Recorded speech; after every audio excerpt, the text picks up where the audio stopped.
Mahalo Tarot. In this video, we are going to be taking a walk through the Brady Tarot. This is the second edition.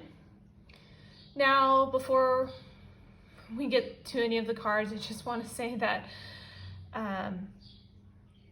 this artwork is very beautiful. However, there are some very aggressive and scenes depicting wounded animals, and so I just wanted to mention that before I got started, just in case that bothers anyone, because it is a little abrasive. So I just want to mention that before we get too far. So first, let me share, I still have the little sleeve that goes around. It does come off. There's a beautiful owl underneath. It's kind of like embossed. I don't know if you can see it there in the light a little, which is also the same on the front of the guidebook. So this is a nice sliding box. It fits the guidebook nicely. Really beautiful hard box. And then the guidebook, I'll show you the owl here, which is the same on the box. You can kind of see there in the light. Really pretty, like embossed on. So this little guidebook is really amazing. It's packed full of information, and these are the types of cards where every little thing on the card means something. You know, the plant, there's so many different symbols with the animals shown. So this guidebook is actually written by Rachel Pollack. So if you're a fan of her books, really awesome guidebook, fun to read. It's just, the cards are very detailed. So I rarely use this deck without using the guidebook, for now. But just before we get started, this deck and I have a strange relationship. I love it, I really do. The artwork is beautiful, otherwise it wouldn't be in my collection. But it is very straightforward, but so straightforward to the point where it almost hurts my feelings sometimes. And so I find that I don't reach for it as often as some of my others. But let's get started. This is a beautiful matte finish. Backings. I'll show you the edge. It's edged in gold, but I'll show you at the end. And also, this is the second edition, so it still has a few borders here, but the first edition had also a white edge around the outside.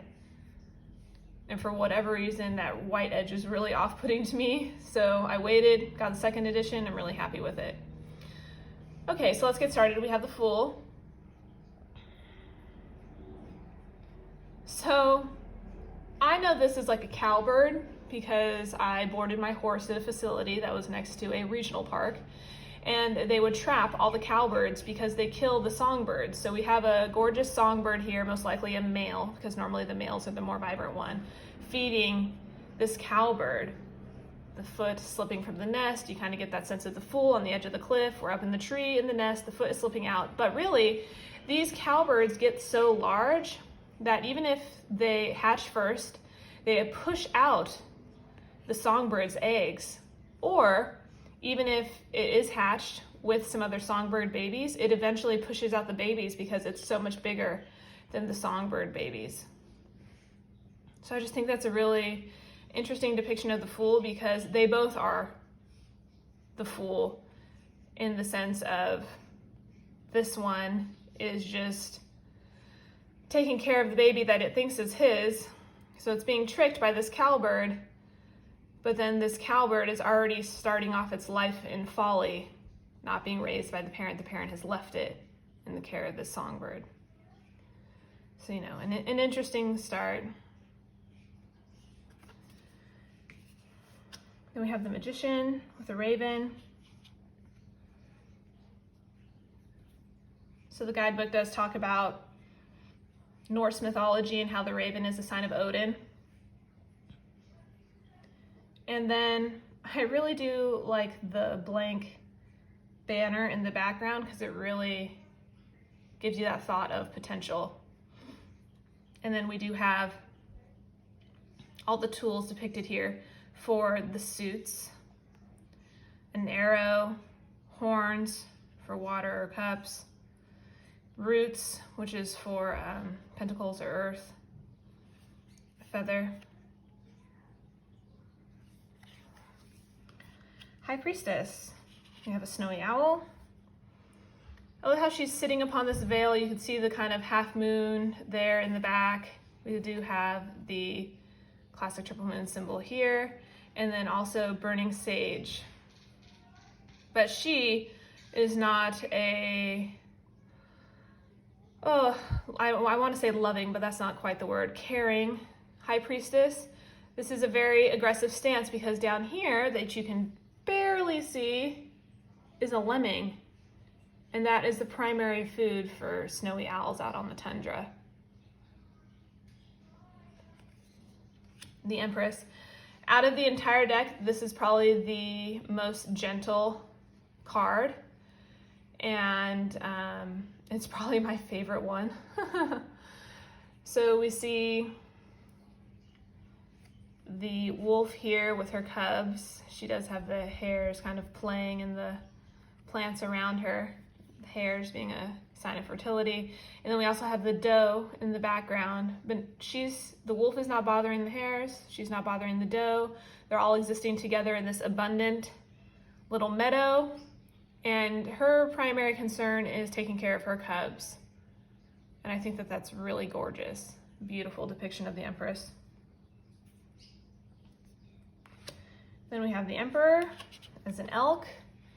And then crouched down there by his front leg is a golden eagle, which is a sign of power, wisdom. He's upon this precipice, bugling his call that this is his territory. Then we have the Hierophant. So this is a peregrine falcon. These birds are traditionally used for hunting or falconry. But I think it's interesting how we have the book shown here with sort of this religious symbols. And these are indicated as Native American, and these ones are Eurasian. I just think that's interesting to have, the book displayed here with the bird as well.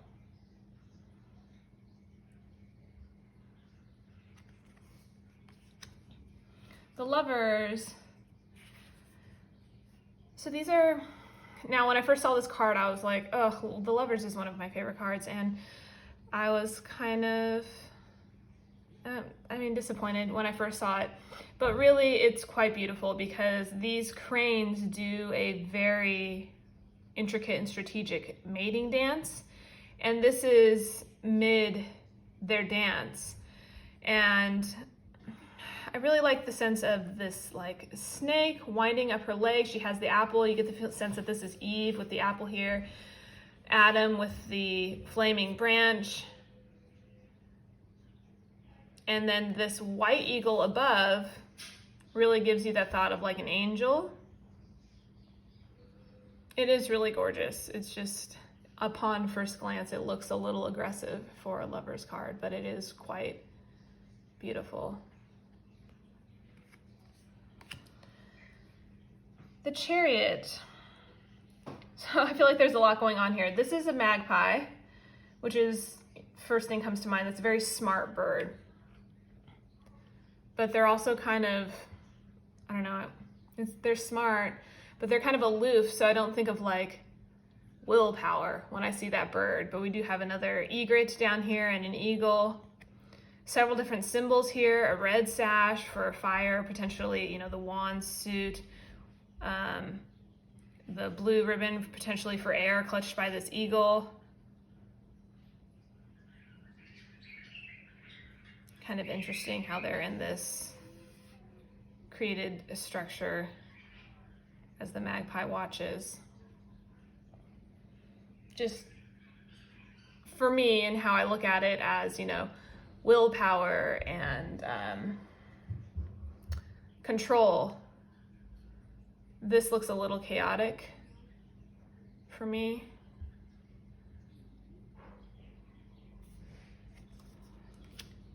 strength. We have a mother bear with 2 horned owls in the background flying. You see a rattlesnake entwined around her legs, but still making that infinity symbol. Now this mother bear would, do anything to protect her young, no matter what. So gorgeous depiction. I do love the owls. The owls are a sort of sense of wisdom. And that could be her feminine wisdom or that motherly instinct. I think this is probably the card that sold the deck for me. And just like the Empress card, this is probably one of the more less busy and gentle cards in the whole deck. Gorgeous Hermit with a barn owl. We have the lantern as well with the thin crescent moon in the background. So, solitude, sense of guidance, again with the owl and the wisdom. Wheel of Fortune, we have a garden spider, and then they're showing the life cycle of this butterfly that has been trapped.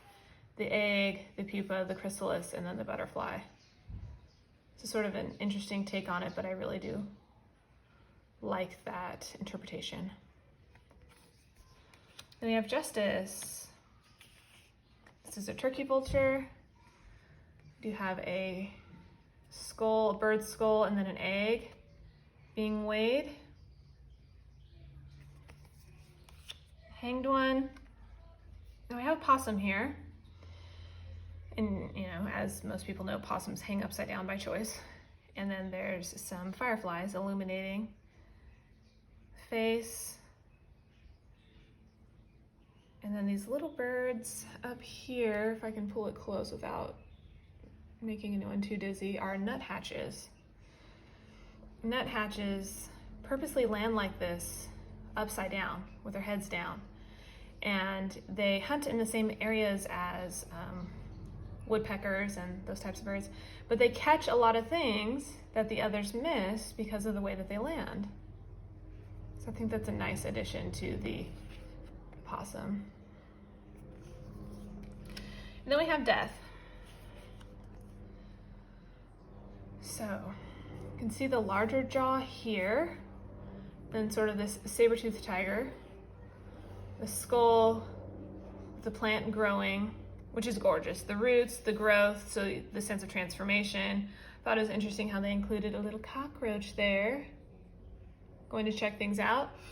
But as depicted in the guidebook, the larger set of jaws down here is a T-Rex. And then this is the saber-tooth. So I really like that. The fossils in the ground, death and transformation through the ages, and how all this is nourishing the soil that we all live and walk on. Temperance. So we have the intertwined snakes going up this tree branch. A raven and an eagle.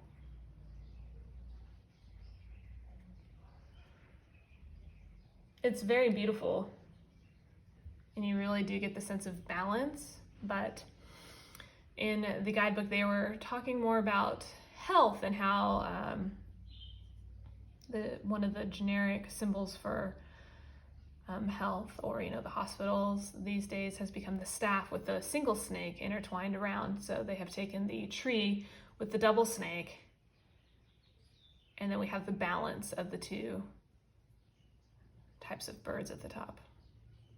A crow being more of a carrion bird, they hunt and prey off of others, and the eagle hunts its prey, whereas a crow might eat the remains of what an eagle leaves behind. The devil. So we have a goat. It's a bit of a different type of goat. He's got 4 sets of horns, or 4 horns here, so 2 pairs, and then perched upon these skulls. We do have the cranes bound by this sort of morning glory flower that he's also eating. They could escape this vine easily and get up and leave, but they've been seduced by him, and they sit here docile, entwined in that vine. The tower, this is really gorgeous. Even though this tree may have been dried out and dead, these woodpeckers were still using it for their entire family. Look at them all.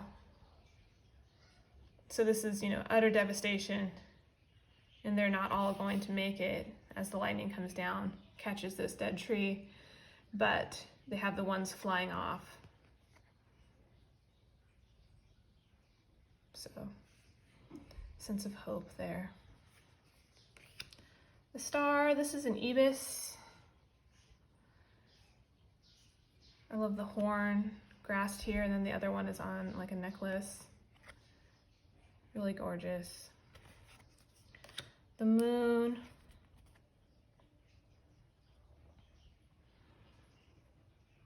This looks like a gray owl, gray owl. You have the wolves on either side, crawfish. I love the full moon. Beautiful. The sun with goldfinch birds on sunflowers. Stunning. Again, absolutely beautiful. Judgment. We have an eagle grasping a snake as the bats fly from the cave.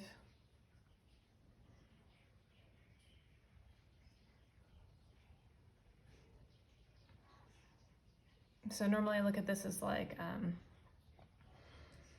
rebirth, your inner calling. So I think this is really interesting depiction. You would think that the eagle or the snake would be hunting the bats, but here they are not. And then the world. We have a crow again, raven, snowy owl. We do have depiction of each of the suits. Again, we have an arrow, the horns for water, the roots below.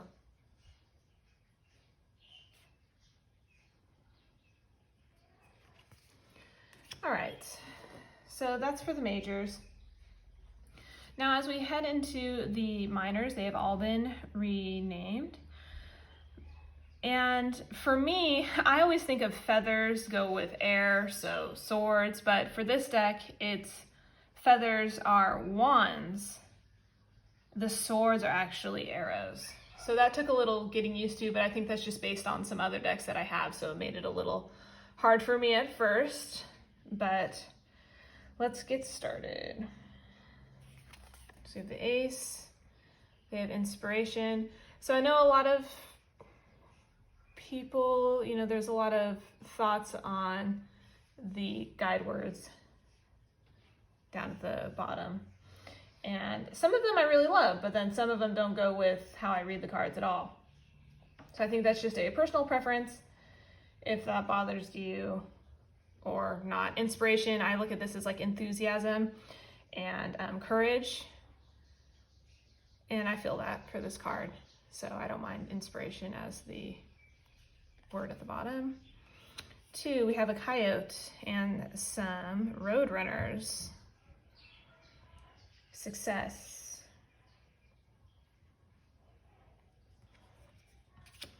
3, so when I first saw this card, I was like, wait a second, I thought this was a North American deck, and this is actually a Mexican jaguar.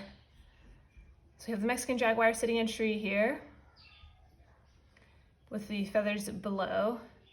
And they're tied together and then also tied to the tree. It almost makes me feel like it could be a snare or a trap.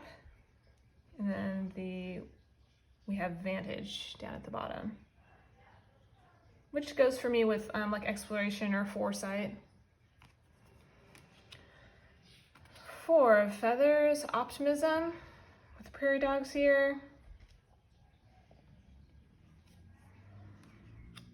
5, this is the Gia monster, rivalry. This goes perfect. 6, victory. We have a Cooper's hawk and a rattlesnake.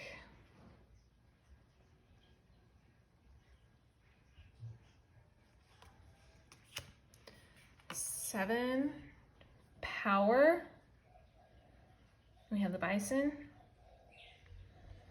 I do like the keyword of power instead of thinking of like defiance or aggression, even though they are lining up to fight.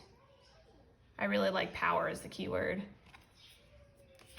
8 of feathers, we have swiftness, perfect, quick action. We have I believe that's a gray falcon and a prairie dog, unknowing poor prairie dog. Some hummingbirds for 9 as conflict. I really like more so perseverance for this, but hummingbirds, they really do persevere their entire life, which is amazing, so really beautiful. 10, we have a female turkey with burden.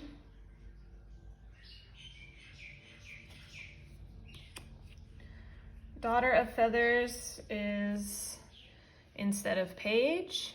This is a barn swallow.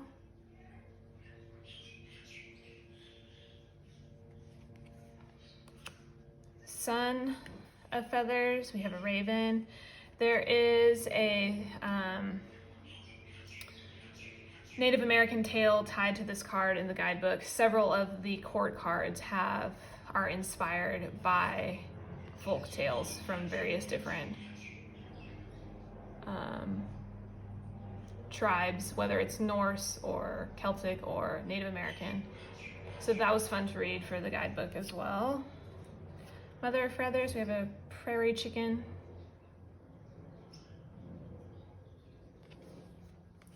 And father of feathers, a red-tailed hawk. Has a little horny toad there.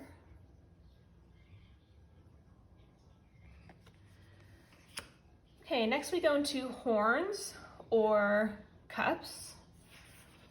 This is a coot. Their feet are awesome on these birds if you've ever seen one in person. It has extra little, they're not webbed, they have just an extra skin around each toe so they can run across the top of the water. 2 of horns, union. These are albatrosses. They mate for life.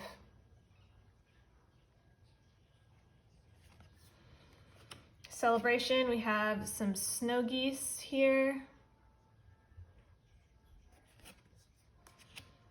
4 of horns, apathy, with a muskox. And then these are flicker birds, northern flickers up in the tree. 5, loss with raccoons.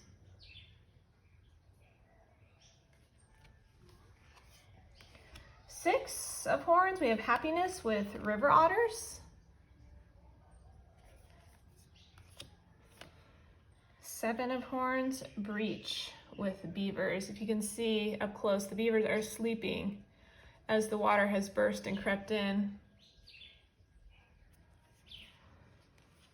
8, we have dragonfly, departure. 9, fulfillment with a caribou. You can see all of the caribou crossing behind. He's the first one to make it. And the geese, Canadian geese flying in the background. And then this is a kingfisher bird for 10, overflowing. This is quite a joyful bird, and that's how I like to read this card, joy or peace, so it's perfect. And then again, when I saw this, I was like, is that really in North America? I didn't know. It's I'm sorry I wrote this one down because I knew I wasn't gonna remember. A pronghorn for daughter of horns. Son of horns, we have a bighorn sheep. He's balancing here, trying to eat the rocks. Mother of horns. The lily pads are absolutely gorgeous on this. We have a purple gallimule. and then a barred owl flying in the background. Father of horns, we have a white-tailed deer, and then if you see here at the bottom, an alligator prowling.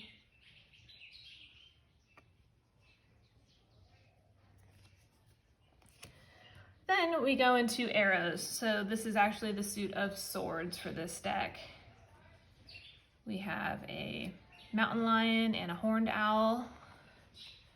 For the ace, truth. 2, we have a cougar and a wolf bound together, and it says armistice. Normally I look at this as like a stalemate. What's interesting that the guidebook indicated as that these two animals are fighting for territory and prey. And I think it's interesting how they're bound together. Are they going to work together to get through it? 3 of arrows, morning, we have scrub jays.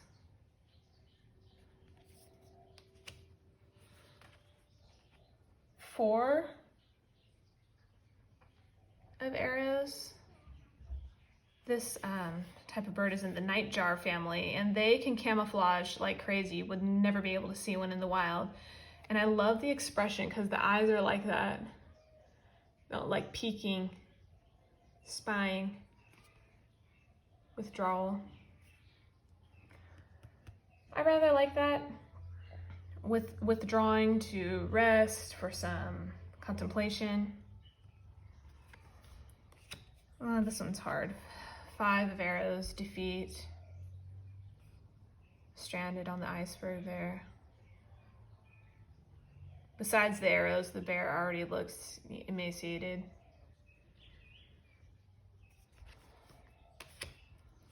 6, we have a horned owl that has escaped their falconer. There's a glove there attached. Passage. I actually really like this one. 7, guile. We have a bunch of red squirrels here.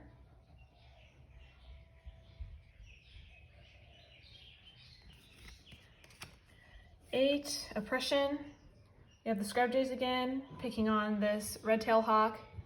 He is potentially in their territory. So he's quite powerless. The way his mouth is open, he could be exhausted flying, needed to land there anyways. 9, we have anguish. This poor eagle. The eggs have been broken. One didn't make it. The other potentially hatched too early. 10, finality. So if you see, it's holding the arrows against itself.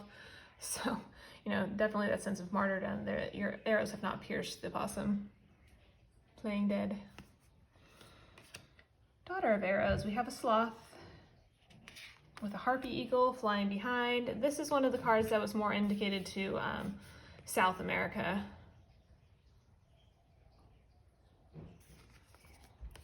Son of arrows, we have a fox. He's gorgeous. Mother of arrows, I absolutely love. I have a lynx. Do love this arrow piercing this geode here, and then real close. I'm sorry I have to keep bringing everything so close, but I can't help it. Her cubs down below. Oh, so gorgeous. And then we have father of arrows. This is a black vulture. So last but not least, we go into pentacles, or in this case, it's roots. So a lot of these cards, and I know I haven't mentioned in every single one, but a lot of these cards do indicate the plants that are shown in each card. This one in particular is a purple arrowroot. And these plants have extensive root systems, and the bugs all feed off of it. Certain moths eat from it as well. So, enchantment, really beautiful. 2, equilibrium. I guess I really like this as flexibility. But it's interesting how we have the fox with a rabbit grasped in its mouth, yet there is another rabbit escaping down into its burrow where there is a female feeding her young. And that's what's sad about rabbits. They have so many babies, but how many of them actually make it to having their own babies because they are a prey animal. But look how happy the fox is. And now the fox is fed. Maybe the fox's kits are fed. 3, we have work. This is a badger. And badgers do work very hard. They dig their burrows, and they may not stay in the burrow for an extended amount of time. They're quite nomadic. For preservation, we have an armadillo burrowed underground, waiting to come out. 5, scarcity. We have a family of moose here. I do like the sense of growth of the seeds are growing under here in this harsh winter. The guidebook spoke about how ticks just ravage their coats, and ticks love their coats. So they rub up against the trees and rip out their coats trying to get the ticks out. And I guess the Indians call that a ghost moose, because you can see here how her skin has got quite white without the hair.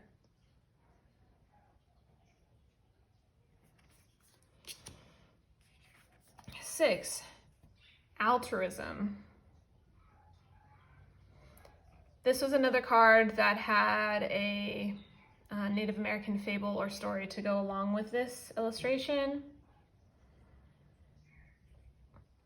And the story does indicate towards knowledge and power, resources, which is how I read this card. Do I get that off of this picture? No, I had to read the little story to go with, but then once I read it, there was a sense of understanding there, but this is one of the guide words that I don't necessarily connect with how I read this card. 7, we have growth. These are cicada. They burrow underground until the right time to come up, and they shed their skins, they fly anew, but they have to feed off of plants in order to do it, so it's all timing. So it's really beautiful. Discipline, we have bees underground here. I love bees, they're all working together. Really gorgeous. 9, accomplishment. With a woodpecker, she's got her feet full, her mouth full of grubs and worms to take back to her babies. Really beautiful. You can see in the trees the detail there showing where she has burrowed to get these treasures. And then 10, we have wealth. Some hummingbirds here, all very tropical. Butterfly as well.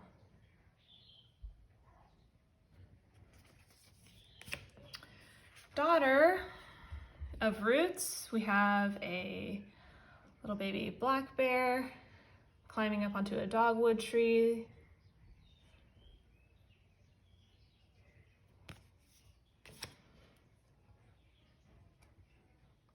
Oh no, this is a tulip poplar, I'm sorry. The next one is a dogwood. See the tulips there, I'm sorry. This one is the dogwood. I was like, wait a second. Son of roots, we have the mole chasing after this worm underground. Mother of roots, this is a honeypot ant. And this is the queen here. You can see the sacrificial ants hanging upon the top of their little hive area. These ones are full of nectar. They feed the rest. Once she goes underground, she doesn't come back up. So she really is the mother of roots. She stays below for her whole life. Then we have father of roots. This is a star nose mole. He's crawled out from his abundant little hole here full of all types of tasty things to a mole. Really pretty. So now we'll take a look at the gilding. This is kind of a brushed gold to me. It's not super bright. It's kind of antique. Mine actually still looks pretty good. I do riffle shuffle this deck, but when I first got it, it was really sticky and it was really hard to shuffle. When I shuffled it, it was like I was getting just like chunks of five or seven cards, just chunks. So it took a little bit for it to get worked in. And like I said in the beginning, this deck is just brutally honest with me. And you know, sometimes I need that. I need that to, for in any circumstance really, to get me going, to remind me of something, maybe to really even grind in another message that I got from another deck, and this one just confirms it, like, hello, what are you doing? This deck is really gorgeous. I just don't reach for it as often as I should, and I wish that I did. The guidebook is stunning. If you're interested in the artwork, I would get this deck even just to read the guidebook. It's so good. I love this.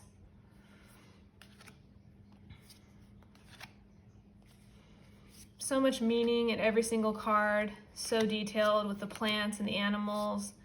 We really could have spent so much longer on this video, and it's already quite long for just a walkthrough.